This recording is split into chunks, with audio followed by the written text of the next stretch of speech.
Нацрт амандманите за менување на уставот од Илинденска број 3 стигнаа во собранието. Измени стокмени како 4 амандмани кои ги презентираше премиерот веќе се архивираат во собраниските служби, а предвидуваат Република Македонија да се замени со Република Северна Македонија секаде во уставот. Одлуките пак на АСНОМ да се заменат со прогласот од првото заседание на АСНОМ, но и да се додаде Охридскиот рамковен договор, а се гарантирала и грижата за дијаспората и идентитетот. Амандман се однесува на замената на зборот Република Македонија и Македонија, соодветно со Република Северна Македонија и Северна Македонија.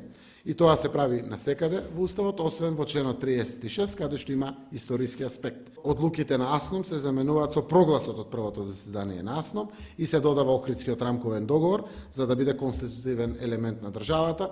Третиот амандман се додава само еден став, а тоа е Републиката го почитува суверенитетот, територијалниот интегритет и политичката независност на соседните држави. Четвртиот амандман покрај потврдувањето на македонскиот идентитет стои дека Републиката ги штити правата и интересите на своите државјани кои живеат или престојуваат во странство и ги унапредува нивните врски со татковината, токму тоа е за дијаспората. Премиерот објаснува дека амандманите биле едноставни и сите грижи за комплицираниот процес во јавноста биле отфрлени, а направили и европска преформулација на членот 49 кој се однесува на грижата за дијаспората.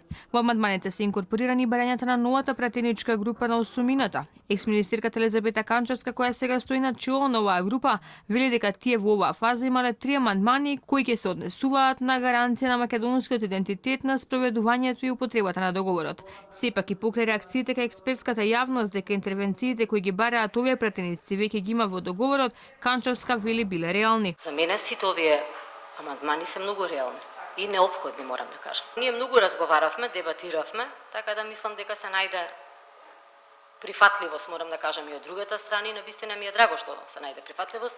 Откако нацрт амандманите влегува во парламентот, сега треба да поминат најмалку 30 дена, а пленарната седница за нивно усвојување веќе е закажана за 1 декември. Претходно измените треба да го поминат и комисискиот филтер. Конечната одлука за усвојување на амандманите се носи со двотретинско мнозинство или најмалку 80 гласа, а за амандманот на преамбулата на Уставот, освен двотретинското мнозинство, потребно е и Бадентерова.